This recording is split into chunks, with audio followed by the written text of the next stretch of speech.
The sound began before Unteroffizier Hans Weber could identify where it was coming from.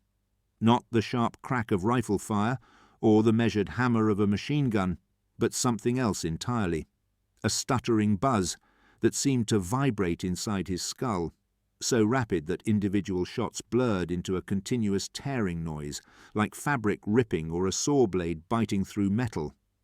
The frozen dirt in front of his position erupted in a line of impacts that moved faster than his eye could track, stitching across the snow in a pattern that seemed impossible, and Weber threw himself sideways into the trench without conscious thought, his body reacting to a threat his mind hadn't yet processed.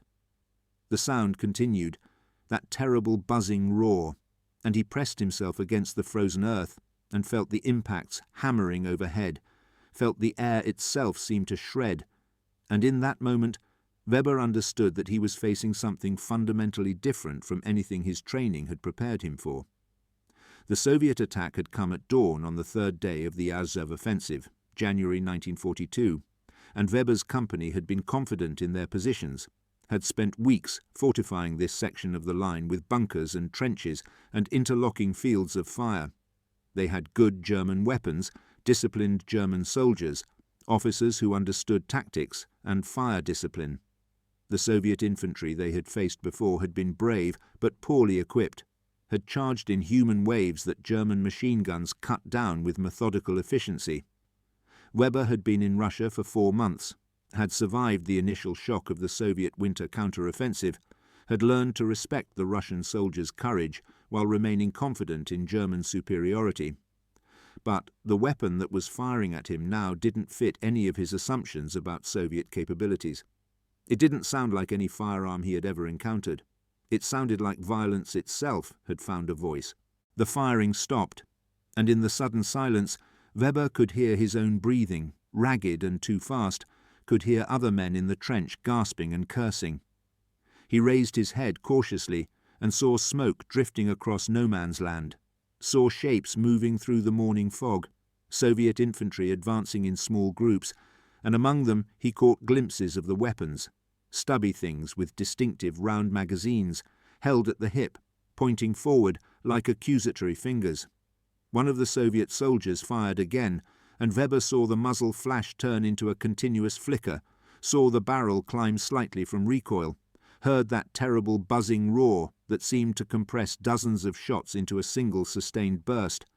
The soldier swept his weapon from left to right, hosing bullets across the German position with casual efficiency, and Weber understood why the sound was so wrong, so disturbing.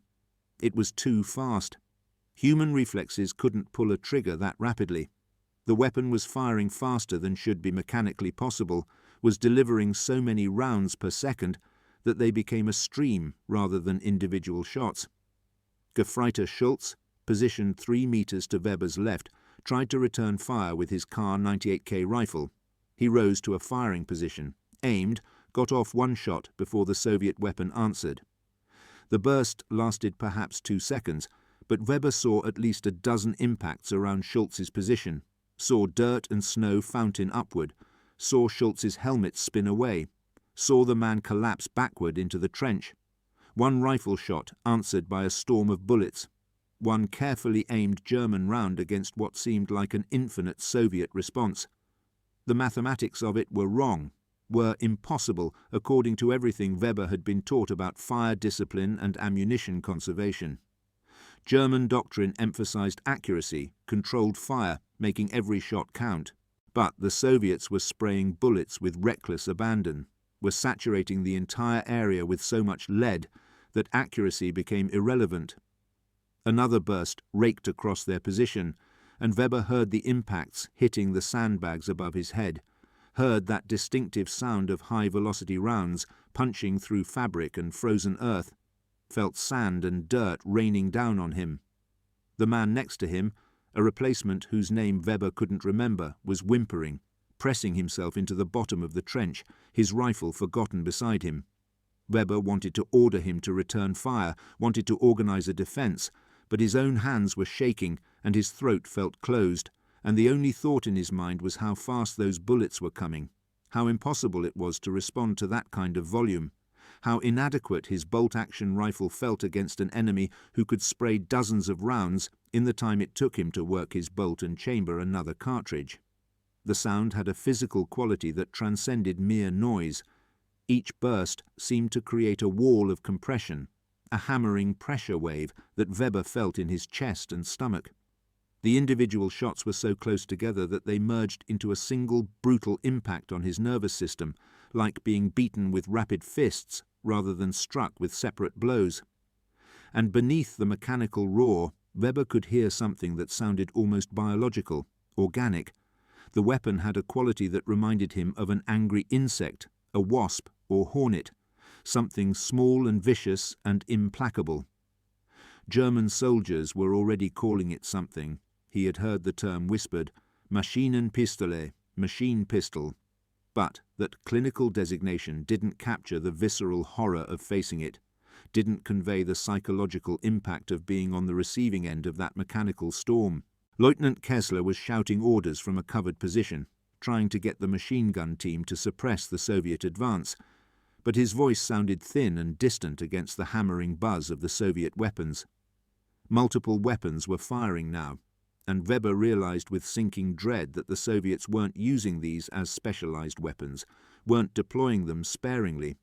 They seemed to have them in large numbers, seemed to have equipped entire squads with them, and the combined fire created an acoustic nightmare, a layered tapestry of rapid-fire buzzing that made the battlefield sound like some industrial hell, like a factory floor where the machinery had achieved malevolent consciousness. The German machine gun finally opened up, its MG-34 delivering its own rapid fire, and for a moment Weber felt relief. Here was German firepower. Here was a weapon that could match the Soviet rate of fire. But even as the MG-34 hammered out its bursts, Weber could hear the difference. The German gun fired in controlled bursts, 6 or 8 rounds at a time, following doctrine, conserving ammunition, maintaining accuracy.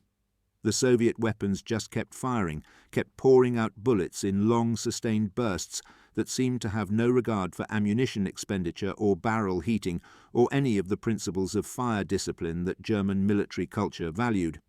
It was profligate, wasteful, excessive, and terrifyingly effective. The Soviet soldier with the weapon appeared at the lip of a shell crater 30 meters away. He was wearing a padded Telegrika jacket and a fur ushanka, his face barely visible, but the weapon in his hands was unmistakable. The distinctive round drum magazine, the perforated barrel shroud, the crude but functional design. He fired from the hip, not even bothering to aim properly, just pointing the weapon in the general direction of the German trench and letting the volume of fire do the work of precision. Bullets cracked overhead, smacked into the frozen ground, ricocheted off metal, and Weber felt paralyzed by the sheer intensity of it, by the feeling that the air itself had become hostile, that the space between him and the enemy had been filled with so much flying metal that movement meant death. Another German soldier tried to rise and fire. Weber saw him stand, saw him bring his rifle up, saw the Soviet weapon track toward him with lazy efficiency, saw the muzzle flash become that continuous flicker, and the German soldier seemed to dance backward, his body jerking from multiple impacts, his rifle flying from his hands, and he collapsed in a heap that twitched and then went still. 3 soldiers dead now, and the Soviet attack had barely begun. The casualty rate was accelerating beyond anything Weber had experienced in previous engagements. Usually men died one at a time, from individual well-aimed shots or unlucky artillery impacts. But this weapon was killing with industrial efficiency, was turning individual soldiers into statistics faster than commanders could react. Weber's hands found his rifle, and he worked the bolt mechanically, chambering around, but the thought of exposing himself to fire felt impossible. Every instinct screamed at him to stay down, to press himself into the earth, to make himself as small and invisible as possible. The Soviet weapons were creating a psychological barrier more effective than barbed wire or minefields. They were establishing fire superiority not through superior marksmanship, but through sheer overwhelming volume, were making the Germans afraid to raise their heads, afraid to return fire, afraid to do anything but cower and wait for the bullets to stop. The sound changed. One of the Soviet weapons had moved closer, and now Weber could hear individual elements within the buzzing roar, the mechanical clacking of the action cycling, the sharp crack of each bullet as it left the barrel, the deeper thump of the firing mechanism. The weapon was so close that he could distinguish its rhythm, could hear how it fired in bursts that lasted 3 or 4 seconds, brief pauses to aim or move, then another sustained burst. The soldier firing it was using it like a hose, like some kind of liquid delivery system, sweeping it back and forth across the German position, saturating the area with bullets, making defensive fire mathematically impossible. Lieutenant Kessler tried to organize a counterattack, tried to get men to fix bayonets and prepare to assault the Soviet positions, but the orders fell flat. The men in the trench weren't refusing to fight. They were simply frozen by a fear that went beyond rational calculation. Weber could see it in their faces, could see the same paralysis he felt reflected in their wide eyes and shallow breathing. The Soviet weapons had broken something in them, had reached past their training and discipline to touch something primal, had made them feel like prey rather than soldiers, like targets in a shooting gallery rather than warriors in combat. German military culture emphasized courage and willpower, taught that spirit and determination could overcome material disadvantages, but spirit meant nothing when bullets were coming so fast that the air seemed solid with lead. The MG-34 fell silent. Weber looked toward the machine gun position and saw the gunner slumped over his weapon, saw blood spreading across the snow. The Soviet weapons had concentrated fire on the only German weapon that could match their volume, had eliminated it through sheer weight of fire, and now the German position had no effective counter, had nothing that could suppress the advancing Soviets. Individual riflemen with bolt-action weapons were useless against enemies who could fire 10 or 20 rounds for every German shot, who could create such a density of fire that marksmanship became irrelevant, who could simply saturate an area and trust statistics to kill whatever was hiding there. Weber finally forced himself to fire. He raised his rifle above the trench lip, didn't even bother to aim properly, just pointed in the general direction of the Soviet advance and pulled the trigger. The rifle kicked against his shoulder, the shot cracked across the frozen landscape, and before he could work the bolt to chamber another round, 3 or 4 Soviet weapons answered. Bullets screamed overhead, smacked into the sandbags, tore through the frozen earth around him, and he dropped back into the trench, gasping, his heart hammering so hard he thought it might burst. 1 shot. He had fired 1 shot and nearly died for it. The exchange rate was impossible, was so lopsided that continued resistance seemed like suicide. The sound of the Soviet weapons had acquired a kind of rhythm in Weber's mind, a musical quality that was both hypnotic and horrible. He found himself anticipating the bursts, flinching before they came, his body reacting to patterns his conscious mind hadn't fully registered. The weapons were conditioning him, training him through repetition and fear to associate their sound with danger, with death, with the absolute necessity of staying down and staying hidden. And he wasn't alone in this conditioning. Every soldier in the trench was experiencing the same psychological transformation, was learning the same terrible lesson about the new reality of the Eastern Front. A hand grenade exploded near the machine gun position, and Soviet infantry poured over the lip of the trench. Weber saw them coming, saw the padded winter uniforms and the distinctive weapons, and he tried to bring his rifle up, but his hands wouldn't respond properly, wouldn't move with the speed and coordination that training had drilled into him. A Soviet soldier appeared directly in front of him, young face barely visible beneath the fur hat, weapon raised and pointing, and Weber stared at the circular drum magazine and thought absurdly about how much ammunition it must hold, how many bullets were waiting in that metal circle, how each one could end his life. The Soviet soldier didn't fire. Instead, he gestured with the weapon, a clear command to surrender, and Weber found himself raising his hands without conscious decision, without weighing options or considering honor or duty. His body had made the choice independent of his will, had decided that survival trumped everything else, that facing that weapon at close range was beyond what courage could endure. Around him, other German soldiers were doing the same, raising their hands, dropping their weapons, surrendering to an enemy they had been taught to despise as inferior and poorly equipped. The Soviet soldier searched Weber efficiently, removed his sidearm and ammunition, gestured for him to join the other prisoners forming in the captured trench. Weber stumbled over corpses, over equipment, over the debris of defeat, and joined the small group of Germans who were still alive. They looked shell-shocked, hollow-eyed, diminished. These were men who had believed in German superiority, who had been raised on propaganda about Slavic inferiority and the inevitable triumph of German arms. But the weapons in the hands of their captors had destroyed those beliefs with mechanical efficiency, had proven that industrial capacity and mass production could overcome individual skill and training, that volume of fire mattered more than marksmanship, that the ability to put vast numbers of bullets into the air could break even elite troops.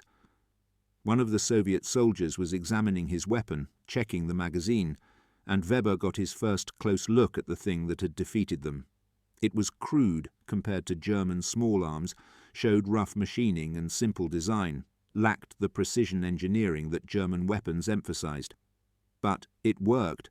It worked with brutal effectiveness, with mechanical reliability, with a rate of fire that made its crudeness irrelevant. Weber thought about German war production, about how each rifle and machine gun was carefully crafted, how quality was prioritized over quantity, how German factories produced fewer weapons but better weapons. But better meant nothing when the enemy could field 10 crude weapons for every precise German one, when overwhelming numbers could compensate for individual quality. The prisoners were marched away from the front line, stumbling through snow and past burning vehicles and shattered equipment. Weber saw more Soviet soldiers carrying the same weapons, saw them everywhere, hundreds of them, maybe thousands.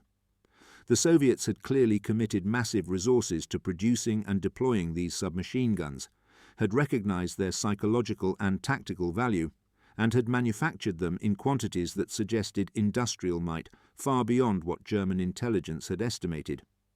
Every squad seemed to have multiple soldiers carrying them, creating a density of automatic firepower that transformed infantry tactics, that made close quarters combat overwhelmingly favor the Soviets, that rendered traditional German advantages in training and discipline largely meaningless. Behind them, Weber could hear continued firing, could hear that distinctive buzzing roar as Soviet weapons cleared more German positions. The sound carried across the frozen landscape with perfect clarity, and he saw other German soldiers flinching at it, saw their faces tighten with fear and recognition. The weapon's psychological effect wasn't limited to those who had faced it directly. The sound alone was enough to demoralize, to create dread, to make soldiers hesitate and doubt. Weber thought about how this fear would spread through the German ranks, how stories would circulate about the Soviet burp guns or Schmeissers, how each retelling would amplify the terror, how the mere possibility of facing these weapons would change how German soldiers approached combat. That night, locked in a makeshift prisoner compound behind Soviet lines, Weber lay on frozen ground and listened to distant gunfire. He could still distinguish that sound, could pick out the buzzing roar of the Soviet submachine guns from the sharper crack of rifles and the deeper boom of artillery. It had become part of the soundscape of his memory, had imprinted itself so deeply that he knew he would hear it in dreams, in moments of stress, in quiet times when his guard was down. The weapon had done more than defeat his unit. It had changed something fundamental in how he understood the war, had revealed that German assumptions about Soviet backwardness and industrial inferiority were dangerously wrong. Other prisoners whispered in the darkness, sharing experiences, comparing stories, trying to process what had happened to them. Most had encountered the Soviet submachine guns, had stories about impossible rates of fire and overwhelming bullet storms and positions overrun by soldiers who sprayed lead with reckless abandon. Some spoke of it with bitterness, complaining about Soviet tactics as wasteful and unsportsmanlike, as if there were rules to warfare that the Soviets were violating. But others, the ones who had been on the front longer, who had seen more combat, spoke with a kind of grim recognition. The Soviets were fighting the war they could fight, using their industrial capacity and manpower to compensate for deficiencies in training and tactics, leveraging quantity over quality in ways that were proving devastatingly effective. Weber thought about his training, about the hours spent on the rifle range, learning to shoot with precision, mastering the bolt-action mechanism, developing marksmanship skills that German doctrine valued so highly. All those hours felt wasted now, felt like preparation for a type of war that no longer existed. The future belonged to rapid-fire weapons, to industrial mass production, to whoever could put the most bullets in the air fastest. Individual skill was becoming less relevant than manufacturing capacity. Courage and determination were being subordinated to firepower and material superiority.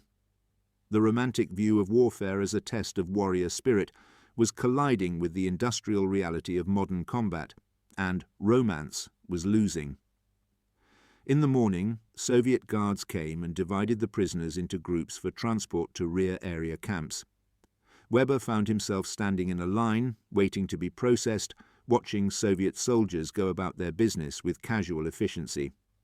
Many of them carried the submachine guns, held them with comfortable familiarity, slung them over shoulders, or cradled them in their arms like familiar tools. Weber noticed how young some of them were, teenagers barely old enough to shave, but they handled the weapons with confidence, knew how to load and clear and maintain them, despite their youth and probable lack of extensive training. That was the genius of the design, Weber realized. It was simple enough that even poorly trained conscripts could use it effectively, could become formidable in close combat, despite limited marksmanship skills. One of the Soviet guards, an older man with sergeant's insignia, approached Weber and said something in Russian. Weber shook his head, didn't understand, and the sergeant switched to broken German. "Good gun, yes?" he said, patting his submachine gun. "Make many bullets. German soldiers afraid." There was no malice in his voice, just statement of fact, recognition of the weapon's effectiveness. Weber nodded because there was no point denying it, because the fear had been real and obvious and shared by every German soldier who had faced that terrible buzzing roar. The sergeant smiled slightly. "German rifles good, accurate, but slow. Our gun fast, very fast. More bullets means more Germans dead. Simple." He shrugged, as if this obvious truth required no further elaboration, and moved on to check other prisoners. But his words stayed with Weber, echoed in his mind with the weight of revelation. Simple. The Soviets had reduced combat to mathematics, to rates of fire and ammunition expenditure and statistical probabilities. They weren't trying to outshoot Germans on an individual basis. They were trying to overwhelm them with sheer volume, to make every engagement a contest of quantity rather than quality. Days later, deeper behind Soviet lines in a crowded prisoner camp, Weber heard more stories from captured Germans. An entire panzer crew that had been forced from their disabled tank and cut down by Soviet soldiers with submachine guns. An infantry company that had been overrun during a night attack, the defenders unable to see their attackers, but hearing that terrible buzzing sound coming from multiple directions, surrounding them, creating a sonic cage of terror. A reconnaissance patrol that had stumbled into a Soviet ambush and been annihilated in seconds, caught in crossing fire from weapons that seemed to never stop shooting. Each story added to Weber's understanding of how thoroughly the Soviet submachine guns had changed the tactical situation, how they had given Soviet infantry a decisive advantage in close combat, how they had made every engagement within 100 meters fraught with deadly danger for German troops. The psychological impact rippled through the prisoner population like a contagion. Men who had been confident in German superiority, who had believed the propaganda about inevitable victory, found their certainty cracking. They had been defeated not by superior soldiers, but by superior firepower, by industrial production capacity, by a weapon that any factory could manufacture in vast quantities. The implications were disturbing. If the Soviets could mass-produce submachine guns, what else could they produce? How many tanks? How many artillery pieces? How many aircraft were rolling off Soviet assembly lines, while German factories struggled to maintain production of precision equipment. The war was becoming a contest of factories and resources, and Germany's industrial base was smaller, more vulnerable to bombing, less capable of the kind of mass production that the Soviet system seemed designed to facilitate. Weber spent months in that camp, watching winter turn to spring, watching new prisoners arrive with fresh stories of Soviet submachine guns wreaking havoc on German positions. The weapon had spread across the entire Eastern Front, had become standard equipment for Soviet infantry, had fundamentally altered the tactical balance in close-quarters combat. German commanders were adapting, were trying to develop counters, were emphasizing keeping distance from Soviet positions, using artillery and armor to engage from range where the submachine guns were less effective. But battles couldn't always be fought at distance. Urban combat, forest fighting, trench warfare, all favored the side with greater close-range firepower, and the Soviets now had overwhelming advantages in those environments. Sometimes at night, Weber would wake from dreams of that sound, that buzzing roar that had haunted him since the day of his capture. In the dreams, the sound was everywhere, coming from all directions, impossible to escape, growing louder and closer until it filled his entire consciousness. He would wake, gasping, his heart racing, his hands clenched into fists, and he would lie in the darkness of the barracks, listening to other prisoners also waking from similar dreams, also haunted by the same acoustic nightmare. The weapon had done its work thoroughly, had created trauma that extended beyond physical wounds, had planted fear that would persist long after the war ended. The Soviet guards seemed to understand the psychological effect their weapons created. Sometimes they would fire bursts into the air for no apparent reason, just to hear the sound, or perhaps to remind the prisoners of their helplessness, of the instrument of their defeat. Each burst made Weber flinch, made his stomach clench, made his breathing quicken involuntarily. The conditioning was complete and seemingly permanent. His nervous system had learned to associate that sound with mortal danger, and no amount of rational thought could override that primitive response.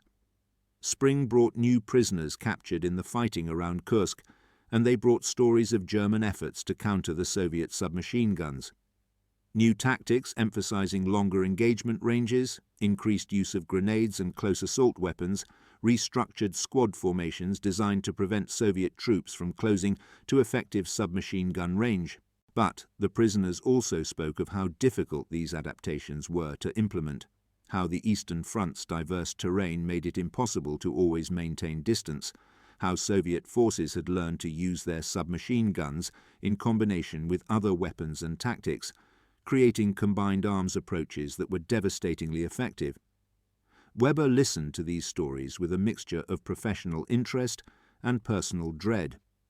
Part of him hoped that German forces would find effective counters, would restore some balance to the tactical equation. But another part of him, the part that had been transformed by his encounter with the Soviet weapons, doubted that any tactical innovation could fully overcome the simple mathematics of firepower. The Soviets could put more bullets in the air faster than German infantry could respond to, and ultimately warfare came down to that brutal calculus: who could deliver more lethal force to the point of contact, who could create conditions where the enemy couldn't effectively fight back. Years later, long after the war had ended and Weber had been repatriated to Germany, he would still sometimes hear that sound in his mind. Walking down a quiet street in reconstructed Munich, the buzz of a motorbike or the sound of a saw in a workshop would trigger the memory, would bring back that frozen morning in January 1942 when he had first encountered the Soviet submachine gun. The fear would flash through him briefly, a ghost of the terror he had felt then, and he would have to pause and breathe and remind himself that he was safe, that the war was over, that the weapons that had haunted his nightmares were locked away in museums or melted down for scrap. But the knowledge remained that somewhere in his nervous system the fear lived on, immortal and inextinguishable, a permanent record of the moment when he had learned that courage and training and belief in superiority meant nothing against a simple weapon that could fire so fast it sounded like continuous thunder, that could fill the air with so much lead, that movement meant death, that could break even the most disciplined soldiers through sheer overwhelming mechanical violence. The Soviet submachine gun had been more than a weapon. It had been a psychological instrument, a tool for creating terror, a device that transformed the soundscape of battle into an acoustic nightmare that bypassed reason and spoke directly to the most primitive parts of the human brain, that understood predators and helplessness and the absolute necessity of hiding when the monster came hunting. And he could still hear it, decades later, that buzzing roar that had announced the end of one kind of warfare and the beginning of another, the sound of industrial modernity devouring the last remnants of romantic militarism, the mechanical voice of a future where factories would matter more than courage and production capacity would trump individual skill, where the warrior's code would be rendered obsolete by engineers who designed weapons that any frightened conscript could use to kill trained soldiers, where the equation of combat would be simplified to a brutal mathematics of bullets per second, and the side that could sustain the highest rate of fire would dominate the battlefield, regardless of tradition or honor or the beautiful useless nobility of fighting according to codes that the modern world had already discarded.